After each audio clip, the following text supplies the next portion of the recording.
अगर आपसे पूछा जाए कि इंग्लिश लिटरेचर की शुरुआत कब हुई, शेक्सपियर किस एज से बिलोंग करते थे, या रोमांटिक और विक्टोरियन एज में क्या डिफरेंस है, तो क्या आप कॉन्फिडेंटली आंसर दे पाएंगे? आज की वीडियो में हम इंग्लिश लिटरेचर की पूरी जर्नी को समझेंगे। इंग्लिश लिटरेचर दुनिया की सबसे रिच और इन्फ्लुएंशियल लिटरेरी ट्रेडिशंस में एक है। ये सिर्फ पोइम्स, नॉवेल्स या प्लेस का कलेक्शन नहीं, बल्कि इंग्लैंड की हिस्ट्री, कल्चर, पॉलिटिक्स और सोसाइटी का रिफ्लेक्शन है। इंग्लिश लिटरेचर को जनरली 8 मेजर पीरियड्स में डिवाइड किया जाता है। आज हम इन पीरियड्स को एक एक करके समझेंगे। तो चलिए शुरू करते हैं।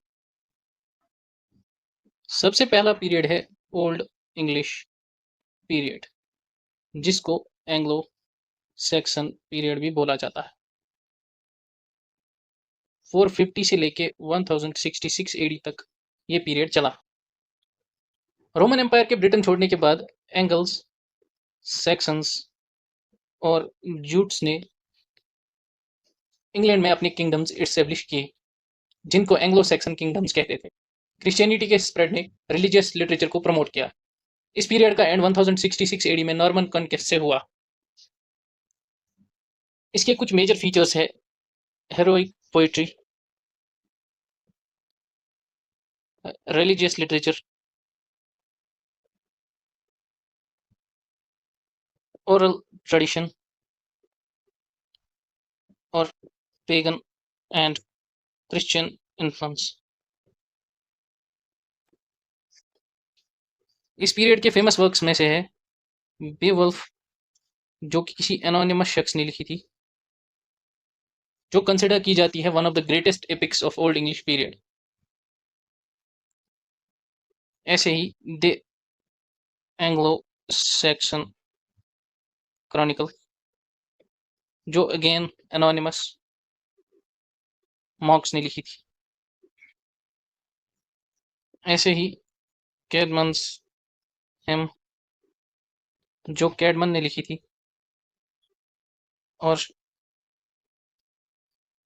इक्लीसियास्टिकल history of the English language, जो लिखी थी बीड ने।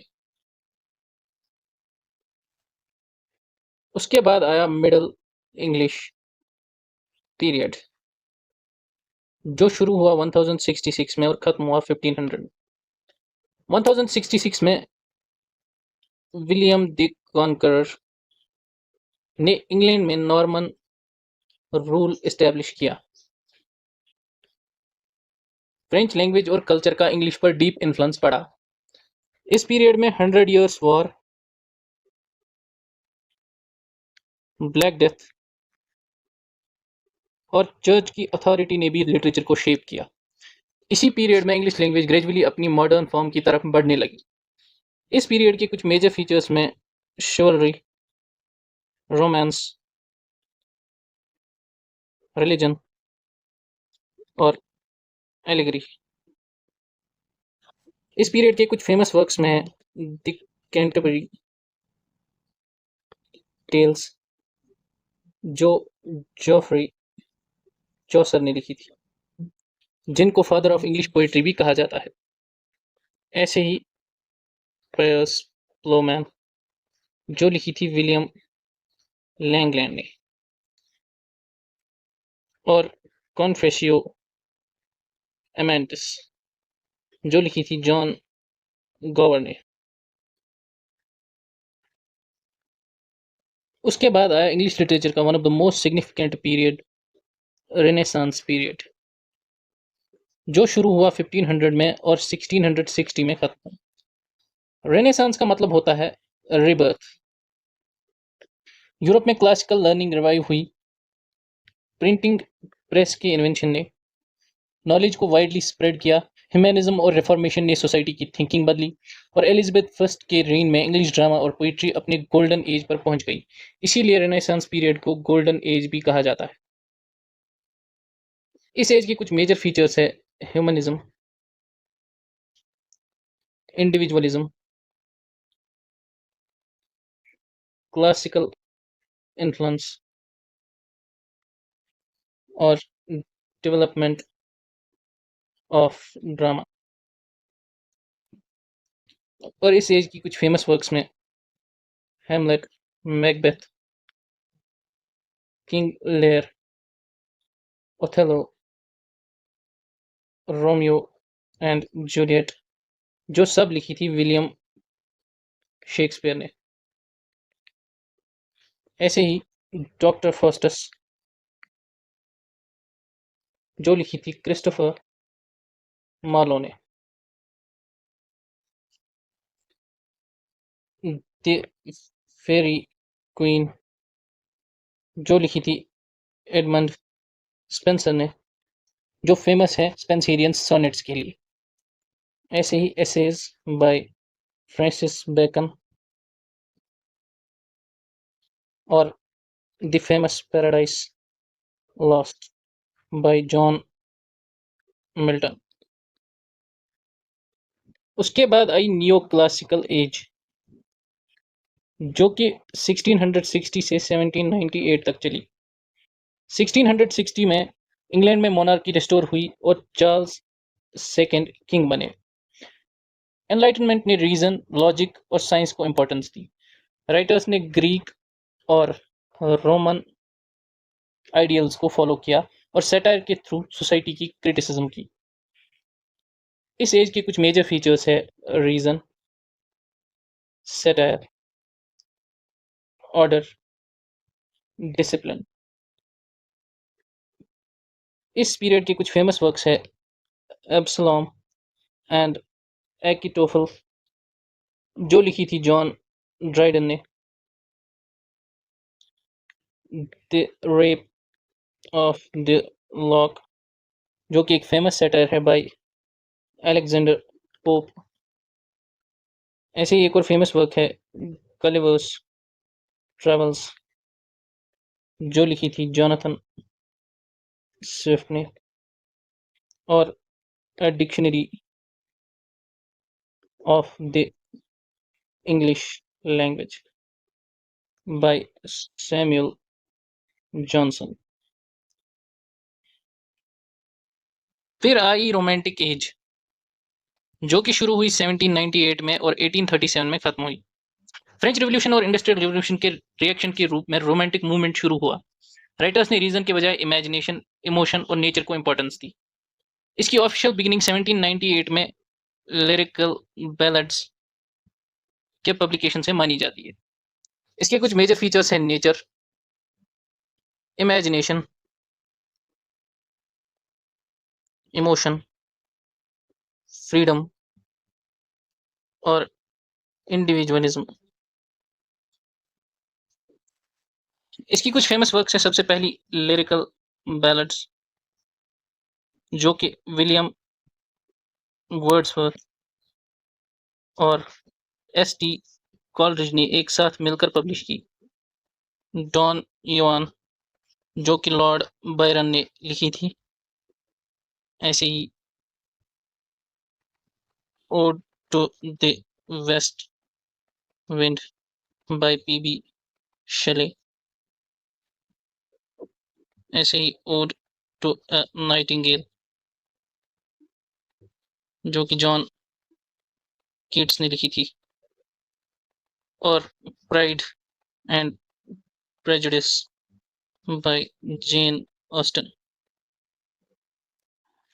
उसके बाद आई विक्टोरियन एज, जो शुरू हुई 1837 में और 1901 में खत्म हुई। इस पीरियड का नाम क्वीन विक्टोरिया पे रखा गया, क्योंकि उस जमाने में ब्रिटेन पे क्वीन विक्टोरिया ही रूल कर रही थी। ब्रिटेन दुनिया की सबसे पावरफुल एम्पायर बन चुकी थी। रेलवेज, फैक्ट्रीज और साइंटिफिक डिस्कवरीज ने सोसाइटी को बदल दिया था, लेकिन साथ ही पॉवर्टी, चाइल्ड लेबर और सोशल इनइक्वलिटी भी थी, जिसे राइटर्स ने अपनी वर्क्स में रिफ्लेक्ट किया। इस एज के कुछ मेजर फीचर्स है रियलिज्म, मॉरलिटी, इंडस्ट्रियलाइजेशन और सोशल रिफॉर्म।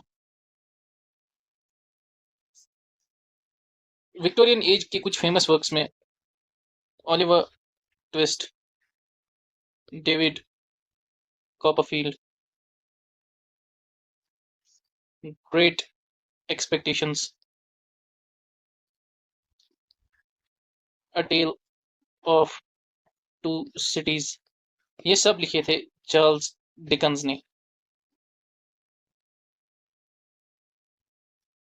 साथ ही साथ माई लास्ट डचेस, जो कि रॉबर्ट ब्राउनिंग ने लिखी थी।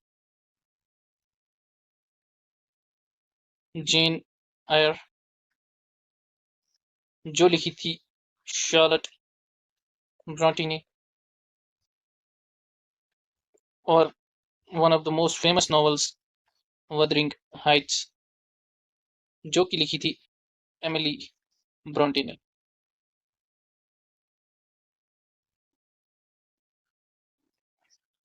विक्टोरियन एज के बाद आई मॉडर्न एज, जो शुरू हुई 1901 में और खत्म हुई 1945 में।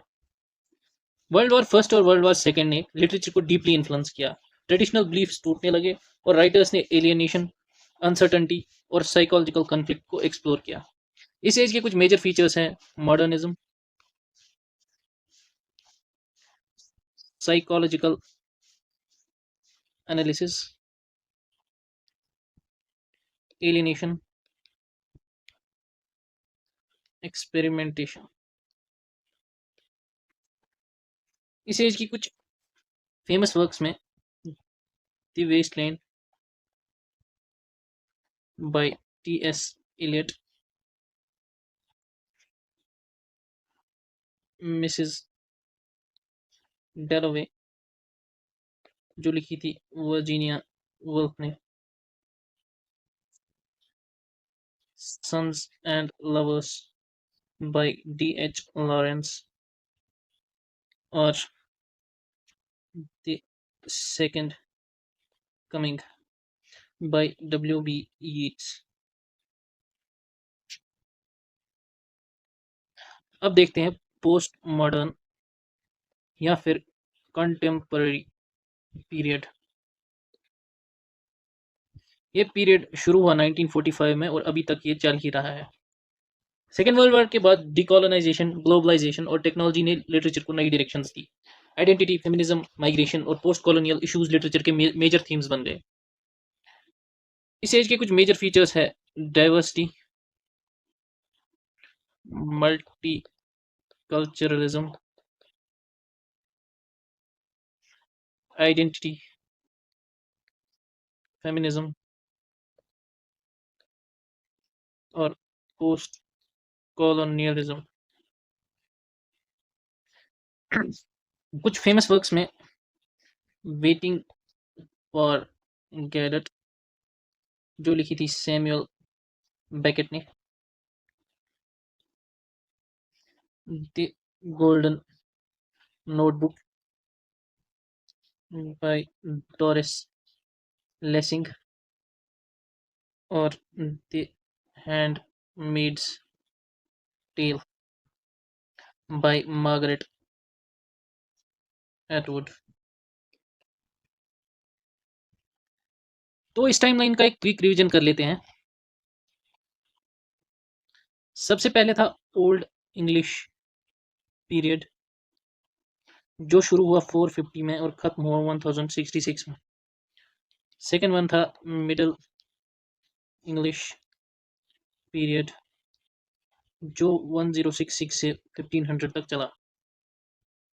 तीसरा था रेनेसांस पीरियड, जो 1500 से 1660 तक चला। फोर्थ वन था नियो क्लासिकल पीरियड, जो 1660 से लेके 1798 तक चला। फिफ्थ वन था रोमांटिक एज, जो 1798 से 1837 तक थी। सिक्स्थ वन विक्टोरियन एज, जो 1837 से लेके 1901 तक थी। सेवन्थ वन थी मॉडर्न एज, जो कि 1901 से 1945 तक। और लास्ट वन पोस्ट मॉडर्न या फिर कंटेम्पररी पीरियड, जो 1945 से अभी तक चल रहा है। तो दोस्तों, इंग्लिश लिटरेचर की हिस्ट्री सिर्फ लिटरेरी पीरियड्स की लिस्ट नहीं है, बल्कि लगभग 1500 साल की कल्चरल और इंटेलेक्चुअल जर्नी है। हर एज ने अपने समय की सोसाइटी, पॉलिटिक्स और ह्यूमन एक्सपीरियंस को रिफ्लेक्ट किया और इंग्लिश लिटरेचर को नए आइडियाज और नए लिटरेरी फॉर्म्स दिए। अगर आपको ये वीडियो पसंद आई तो वीडियो को लाइक, शेयर और लिटवर्स को सब्सक्राइब कीजिए। मिलते हैं नेक्स्ट वीडियो में, तब तक के लिए keep learning and keep reading.